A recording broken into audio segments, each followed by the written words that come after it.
las profundidades de marzo de 1945, Winston Churchill se encontraba bajo las calles de Londres, de pie dentro de las salas de guerra reforzadas, con la mirada fija en un extenso mapa estratégico de Alemania. La iluminación intensa desde arriba proyectaba sombras dramáticas sobre las anotaciones detalladas, mientras su atención permanecía clavada en el río Rin, ese último gran obstáculo natural que separaba a las fuerzas aliadas de lo que quedaba del corazón industrial del Tercer Reich. Llevaba esperando, con una impaciencia creciente, lo que le parecía una eternidad, cada vez más frustrado con el paso de las semanas. Su expectativa se centraba en que el mariscal de campo Bernard Montgomery finalmente iniciara la Operación Plunder, presentada como el cruce fluvial más extensamente planificado y precisamente coordinado que el mundo militar hubiera visto jamás. Una fuerza asombrosa de 1 millón de soldados estaba lista para el despliegue, respaldada por 4.000 piezas de artillería posicionadas estratégicamente a lo largo de la orilla occidental del río. La preparación había consumido meses enteros de un trabajo exhaustivo y minucioso. Entonces ocurrió algo inesperado. Llegó un telegrama desde el cuartel general supremo. Un ayudante entró apresuradamente a la sala con el mensaje, y Churchill rasgó el sobre con movimientos rápidos y eficientes. El color desapareció de inmediato de su rostro curtido, mientras leía el contenido, dejándolo visiblemente conmocionado. El mensaje provenía del general George S. Patton, enviado apenas 24 horas antes, y contenía palabras que resonarían en las crónicas militares durante décadas. El mensaje era devastadoramente simple. Patton ya había cruzado el Rin. Lo había logrado en completo silencio, bajo la cobertura de una oscuridad total, mientras Montgomery seguía posicionando metódicamente a sus fuerzas como si fueran piezas de ajedrez sobre un tablero. Patton ya había ejecutado su jugada y había asegurado la victoria. Antes de continuar, si les interesan este tipo de historias, dejar su me gusta y suscribirse al canal Historias del Frente Mundial ayuda muchísimo a que sigamos trayendo relatos como este. Sigamos con el relato completo.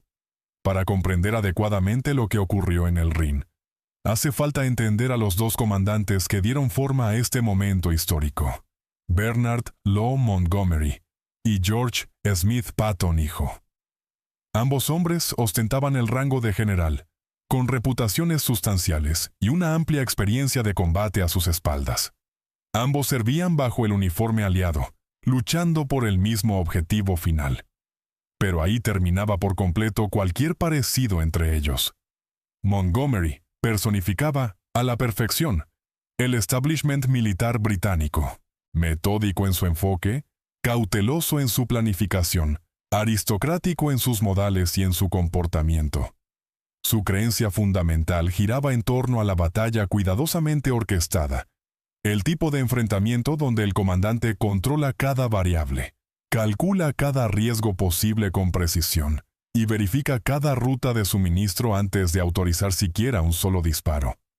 Su victoria en el Alamein se había logrado precisamente con este enfoque, desgastando sistemáticamente a Rommel hasta someterlo mediante números superiores y una preparación paciente e implacable. Para Montgomery, la guerra representaba una ciencia precisa, un complejo problema matemático que exigía una solución cuidadosa. Su filosofía rechazaba la improvisación en el campo de batalla y la toma de riesgos innecesarios. En cambio, defendía la planificación meticulosa, la preparación exhaustiva, y golpear con fuerza abrumadora solo cuando las condiciones alcanzaran la perfección absoluta. Sus tropas lo conocían cariñosamente como Monty, aunque sus detractores lo calificaban de excesivamente cauteloso y dolorosamente lento. Patton representaba la antítesis completa en cada aspecto significativo. Nacido en California, criado con historias romantizadas sobre las cargas de caballería confederadas, parecía un guerrero del siglo XIX, extrañamente trasladado a un conflicto del siglo XX. Llevaba orgullosamente en su cinturón revólveres de empuñadura de marfil, y podía recitar de memoria campañas militares antiguas con auténtica pasión. Sus creencias fundamentales giraban en torno a la velocidad, el impacto conmocionante y el efecto devastador de la pura audacia. En la visión del mundo de Patton, la guerra no era una ciencia que exigiera cálculo. Era una forma de arte que requería práctica, con su lienzo pintado en sangre y en combustible ardiente. Había conducido a sus fuerzas a través de Francia a una velocidad sin precedentes, con sus columnas de tanques adelantándose con frecuencia a sus propios trenes de suministro, sobreviviendo con depósitos de combustible alemanes capturados. Su filosofía operativa podía resumirse de manera simple, pero brutal. Un buen plan ejecutado violentamente ahora mismo siempre superas a un plan perfecto ejecutado la próxima semana. Sus tropas prácticamente lo veneraban. Sus propios oficiales al mando temían su imprevisibilidad, y Montgomery lo trataba con auténtico desprecio. La animosidad fluía con la misma fuerza en ambas direcciones. Patton se burlaba abiertamente de Montgomery, mientras que Montgomery le devolvía el favor con un desdén apenas disimulado. Pero, debajo de su antagonismo personal y de su competencia profesional, había algo mucho más sustancial y de mayor alcance, un desacuerdo fundamental e irreconciliable sobre cuál era la estrategia militar correcta y sobre si valía la pena arriesgar vidas esperando a que se dieran las condiciones ideales. Para marzo de 1945, este conflicto filosófico estaba a punto de enfrentar su prueba definitiva, en el río más peligroso y más fuertemente fortificado de toda Europa. El Rin representaba mucho más que una simple barrera que había que cruzar. Servía como la puerta de entrada hacia el corazón industrial de Alemania, en el valle del Ruhr, la última defensa natural antes de que los ejércitos aliados pudieran inundar el territorio y llevar la guerra hacia su conclusión final. Hitler había ordenado personalmente la destrucción de cada puente sin excepción, la fortificación intensa de cada posible punto de cruce y la transformación de cada metro de la orilla oriental en una zona de muerte. Tanto Montgomery como Patton reconocían que cruzar el Rin definiría de manera permanente sus legados militares y sus reputaciones históricas. Uno lo lograría respaldado por todos los recursos y el apoyo de todo un imperio. El otro lo lograría únicamente mediante pura audacia y la cobertura de la noche. La Operación Plunder, incluso su propio nombre, transmitía una sensación de algo pesado y burocrático, sonando más a la creación de un comité que a la visión de un guerrero. En muchos sentidos, esa impresión resultaba acertada. Montgomery llevaba desarrollando su estrategia de cruce del Rin desde enero, no durante días ni semanas, sino durante meses enteros de preparación intensiva. Concebía esta operación como el logro culminante de toda su distinguida carrera militar, un cruce fluvial tan enorme y ejecutado con tanta perfección, que haría que los propios desembarcos del día D parecieran modestos en comparación. La escala de las fuerzas involucradas resultaba casi incomprensible. 1 millón de soldados del Segundo Ejército Británico y del Noveno Ejército Americano estaban listos para el despliegue. 4.000 piezas de artillería transformarían la orilla oriental del Rin en un paisaje lunar lleno de cráteres, antes de que un solo infante pusiera un pie en una lancha de asalto. 30.000 tropas aerotransportadas saltarían en paracaídas y planeadores detrás de las líneas defensivas alemanas para establecer y asegurar la cabeza de puente. 3.000 bombarderos pulverizarían sistemáticamente cada posición alemana en un radio de 16 kilómetros alrededor de los puntos de cruce designados. Montgomery exigía una supremacía absoluta y un control total sobre cada aspecto concebible de la operación. Tolerancia cero al riesgo y ninguna posibilidad de fracaso. Alcanzar ese estado de preparación perfecta exigía tiempo considerable. Tiempo para acumular munición hasta formar auténticas montañas de proyectiles en los depósitos junto al río. Tiempo para ensayar cada movimiento hasta que sus soldados pudieran ejecutar el cruce casi de manera inconsciente. Y tiempo para construir los enormes puentes que transportarían a sus divisiones blindadas profundamente dentro del corazón de Alemania. Churchill observaba esta preparación aparentemente interminable, con una impaciencia y una frustración cada vez mayores. Cada día de retraso representaba otra oportunidad para que los alemanes fortalecieran sus posiciones defensivas, otra ocasión para que Hitler redirigiera divisiones hacia el este contra el avance soviético, y otro día más de guerra, drenando vidas y recursos preciosos. Eisenhower, como comandante supremo aliado, compartía esta frustración ante el ritmo glacial de los preparativos. Le había asignado a Montgomery la operación de cruce del Rin, como un gesto que reconocía el orgullo británico y su prestigio internacional. Pero empezaba a preguntarse seriamente si Monty alguna vez llegaría realmente a lanzar el asalto. Para mediados de marzo, la espera se había vuelto casi intolerable para todos los involucrados en la planificación.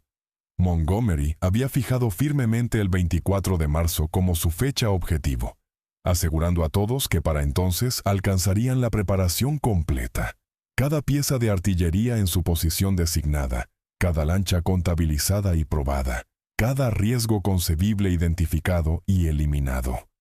La enorme acumulación de fuerzas resultaba imposible de ocultar, visible desde kilómetros de distancia en todas direcciones. Los aviones de reconocimiento alemanes sobrevolaban diariamente, fotografiando sistemáticamente los extensos depósitos de suministros, las vastas concentraciones de artillería y los enormes campamentos que albergaban a miles de soldados en espera. El elemento sorpresa se había sacrificado por completo desde el principio.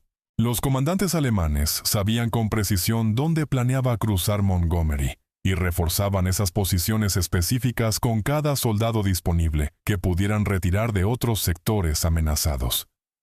Montgomery no se preocupaba en absoluto por la ausencia del factor sorpresa en su plan. Creía firmemente que la sorpresa táctica estaba sobrevalorada y resultaba fundamentalmente innecesaria en la guerra moderna. Lo que realmente importaba era desplegar una fuerza abrumadora y aplastante. Cuando finalmente lanzara su ataque, los defensores alemanes quedarían aniquilados bajo el puro peso de la potencia de fuego combinada británica y americana, sin importar su nivel de preparación. Sin embargo, 300 kilómetros al sur, George Patton no esperaba a nadie ni a nada. Llevaba estudiando el Rin con el enfoque paciente y calculador de un depredador acechando a su presa, y había identificado una vulnerabilidad crítica en la red defensiva alemana, que los planificadores de Estado Mayor de Montgomery habían pasado por alto por completo o simplemente descartado. Oppenheim, un pequeño pueblo alemán aparentemente insignificante, situado en la orilla oriental del Rin, a medio camino entre Mainz y Worms. Para los oficiales de Estado Mayor de Montgomery, aquello parecía estratégicamente irrelevante, demasiado al sur como para influir en el gran diseño de la Operación Plunder. Para la mente táctica de Patton, representaba exactamente lo que necesitaba, porque Oppenheim estaba defendido solo ligeramente, con fuerzas de guarnición mínimas. Los alemanes habían redesplegado a la mayoría de sus tropas disponibles hacia el norte, para contrarrestar la evidente e imposible de ocultar acumulación de fuerzas de Montgomery. Jamás imaginaron que algún general americano fuera lo suficientemente audaz o temerario como para intentar un cruce fluvial importante sin una preparación preliminar masiva, sin apoyo aéreo dedicado y sin el atronador bombardeo de artillería que tradicionalmente anunciaba cada operación militar significativa. Patton imaginó exactamente ese escenario. En la noche del 22 de marzo, mientras Montgomery conducía una vez más una sesión de reunión detallada con sus comandantes, revisando meticulosamente sus planes por centésima vez, Patton actuó con decisión, sin ningún bombardeo preliminar que anunciara sus intenciones a los defensores, sin ninguna campaña de bombardeo aéreo para debilitar las posiciones enemigas, sin ninguna cortina de humo para ocultar los movimientos de tropas. Solo un silencio profundo y una oscuridad envolvente, acompañados por 6 batallones de infantería americana, subiendo silenciosamente a bordo de lanchas de asalto a lo largo de la orilla occidental del Rin.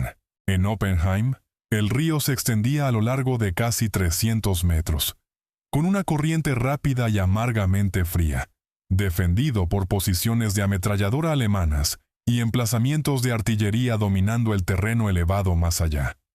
Cualquier planificador militar racional habría declarado semejante intento suicida, sin una adecuada preparación de fuego de apoyo. Los hombres de Patton avanzaron de todas formas, sin la menor vacilación. Remaron a través de la oscuridad en un silencio casi total, siendo los únicos sonidos audibles el suave chapoteo del agua contra los cascos de madera de las lanchas y el rugido distante de los convoyes de suministro de Montgomery, 300 kilómetros al norte. Los centinelas alemanes no detectaron nada inusual hasta que las primeras lanchas rozaron la orilla oriental. Para ese momento crítico, ya resultaba imposible cualquier respuesta alemana efectiva. La infantería de Patton asaltó las posiciones defensivas alemanas usando bayonetas y granadas de mano, manteniendo un silencio completo para preservar su preciosa ventaja de sorpresa. En apenas 2 horas desde el desembarco inicial, ya habían asegurado una cabeza de puente sustancial. En 6 horas, los ingenieros de combate ya estaban construyendo activamente un puente de pontones sobre el río. En 12 horas, las columnas de tanques de Patton ya rodaban a través del Rin, directamente hacia el corazón de Alemania. El propio Patton, de pie en la orilla occidental, observando cómo sus fuerzas cruzaban, realizó un acto que alcanzaría un estatus legendario dentro del folclore militar. Caminó hasta el punto central del puente de pontones, se bajó la cremallera del pantalón y orinó directamente sobre el río Rin.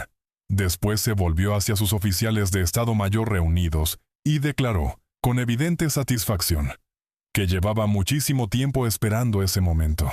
A la mañana siguiente, envió su ahora famoso telegrama a Eisenhower en el cuartel general supremo, anunciando que, sin ningún bombardeo aéreo, sin cortinas de humo, sin preparación de artillería y sin ninguna asistencia de tropas aerotransportadas, el Tercer Ejército había cruzado exitosamente el Rin. El mensaje funcionó como el equivalente militar de un gesto de desafío dirigido directamente hacia Montgomery. La operación de cruce de Patton resultó en menos de 40 bajas totales. Los defensores alemanes quedaron tan completamente conmocionados y desorientados por el asalto nocturno silencioso, que numerosas posiciones se rindieron sin siquiera disparar un solo tiro defensivo. Para cuando el cuartel general de Hitler en Berlín comprendió lo que había ocurrido, Patton ya tenía 3 divisiones completas establecidas al otro lado del río, avanzando hacia el este a la máxima velocidad posible. La pura audacia del logro resultaba absolutamente asombrosa en su ejecución. Mientras Montgomery seguía inventariando cuidadosamente su munición de artillería y revisando planes operativos, Patton ya había desgarrado las líneas del frente alemán y corría a toda velocidad hacia Frankfurt. Había logrado exactamente todo lo que Montgomery había declarado repetidamente imposible, usando apenas una fracción de los recursos asignados y en una fracción del tiempo planeado. El telegrama llegó a Londres durante las primeras horas de la madrugada del 23 de marzo. Churchill seguía despierto, como ocurría con frecuencia durante estos periodos críticos de la guerra, caminando inquietamente por las salas de guerra subterráneas. Un ayudante entró apresuradamente y le presentó el mensaje del cuartel general de Eisenhower. Churchill lo leyó una vez rápidamente, y después de nuevo, más deliberada y cuidadosamente.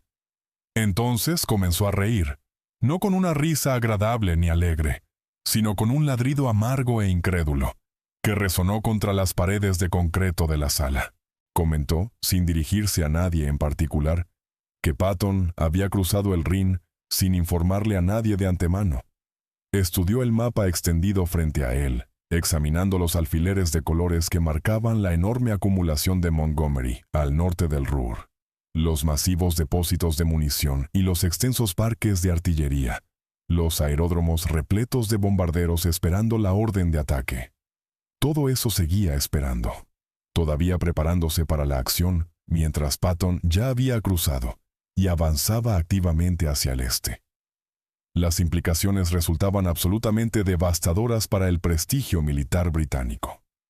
Durante meses enteros, Montgomery había insistido en voz alta y repetidamente en que un cruce del Rin exigía una preparación masiva y meticulosa, que cualquier cosa por debajo de eso resultaría suicida, y que solo un temerario imprudente lo intentaría sin una superioridad de fuerza abrumadora. Patton acababa de demostrar que estaba catastrófica y humillantemente equivocado, de la manera más pública posible. Usando apenas un puñado de lanchas de asalto y sin ninguna preparación de artillería, Patton había logrado, en una sola noche silenciosa, lo que Montgomery no había logrado a pesar de un mes completo de operaciones de acumulación de fuerzas absolutamente visibles. El humor de Churchill se oscureció considerablemente, mientras las implicaciones completas se asentaban en su mente. Le dictó un mensaje a Montgomery, con palabras cuidadosamente elegidas y cargadas de un sarcasmo inconfundible. Escribió que el enemigo había disfrutado sorprendiéndolos desprevenidos, en clara referencia a los continuos retrasos de Montgomery. Después, todavía más brutalmente, sugirió que los acontecimientos se habían movido más rápido que la cuidadosa preparación de Montgomery. El alto mando británico entró en un estado de completo shock y consternación. Toda la metodología estratégica de Montgomery se había construido sobre la premisa fundamental de que el Rin representaba una barrera infranqueable, sin una preparación preliminar masiva. Patton acababa de demoler esa premisa, demostrándola falsa de la manera más pública y humillante posible.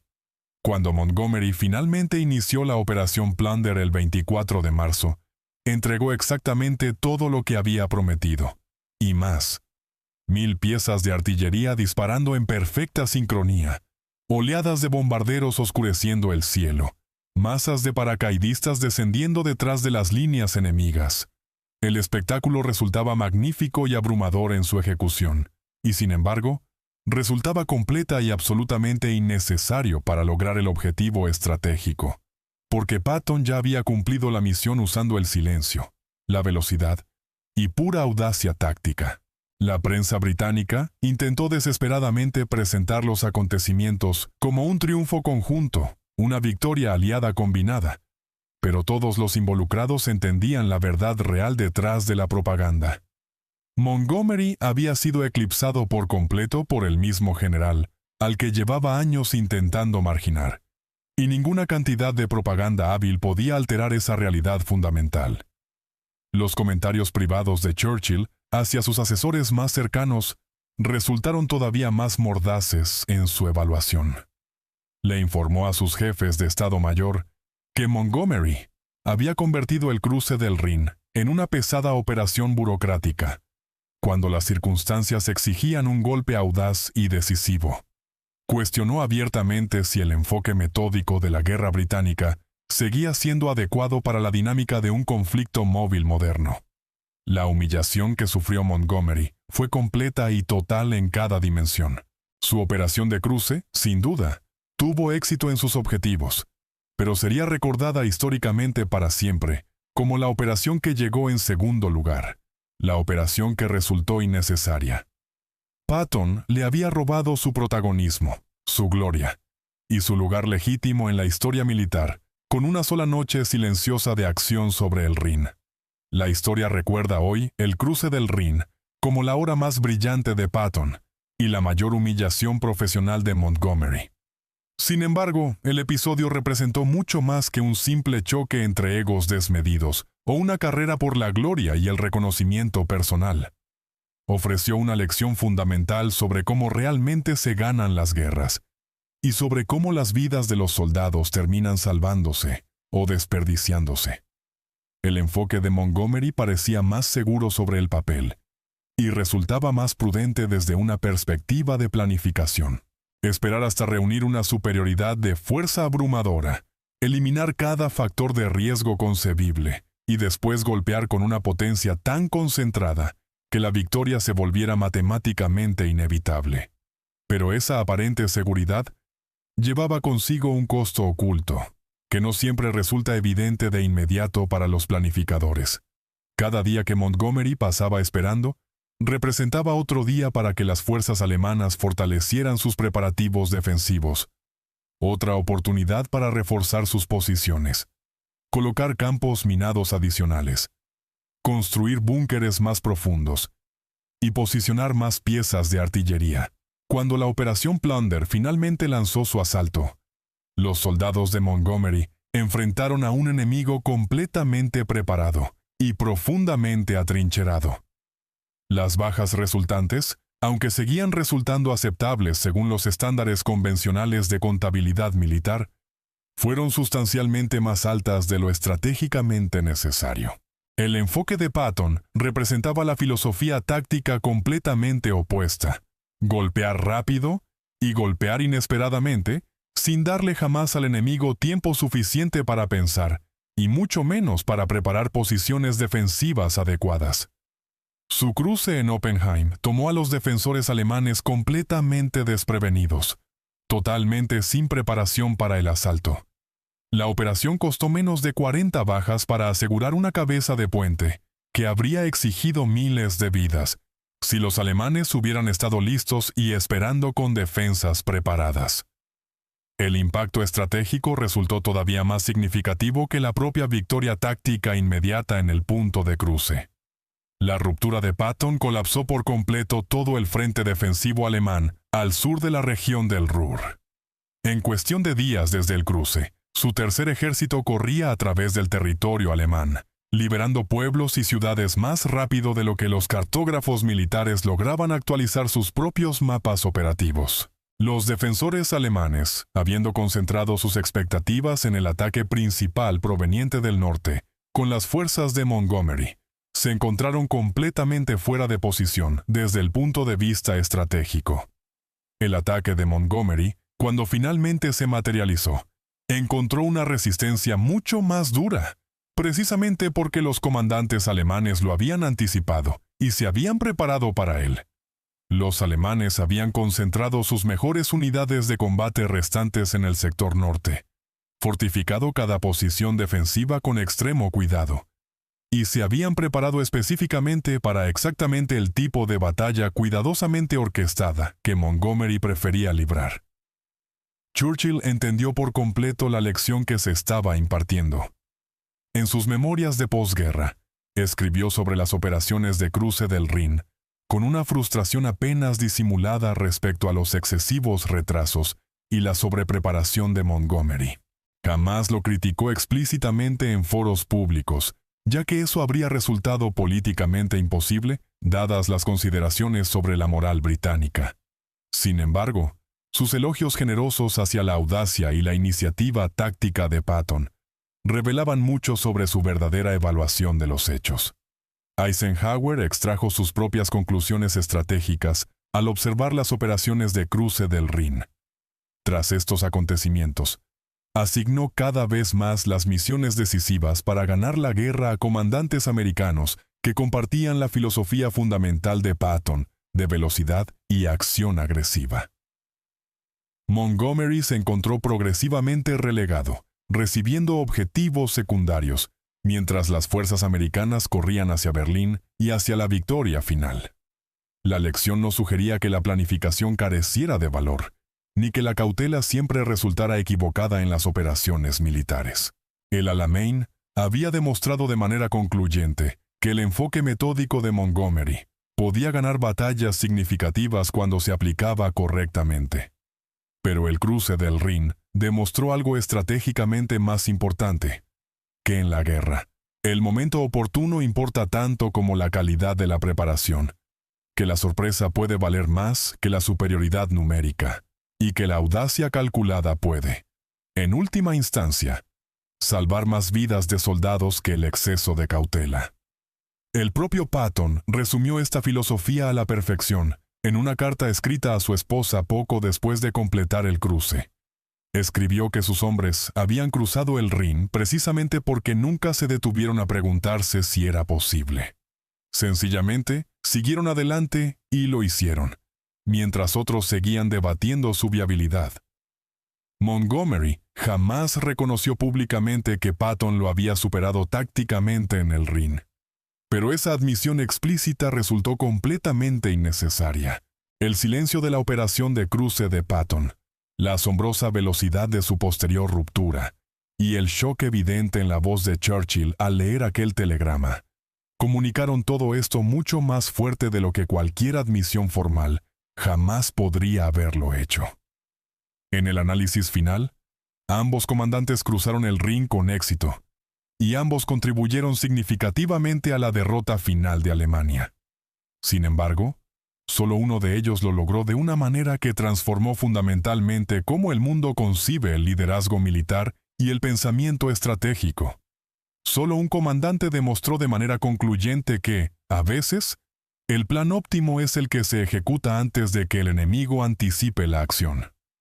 Ese comandante fue George S. Patton, y las 24 horas que pasó cruzando el Rin en completo silencio lograron, estratégicamente, más de lo que todo un mes de atronadora preparación de Montgomery jamás podría haber alcanzado.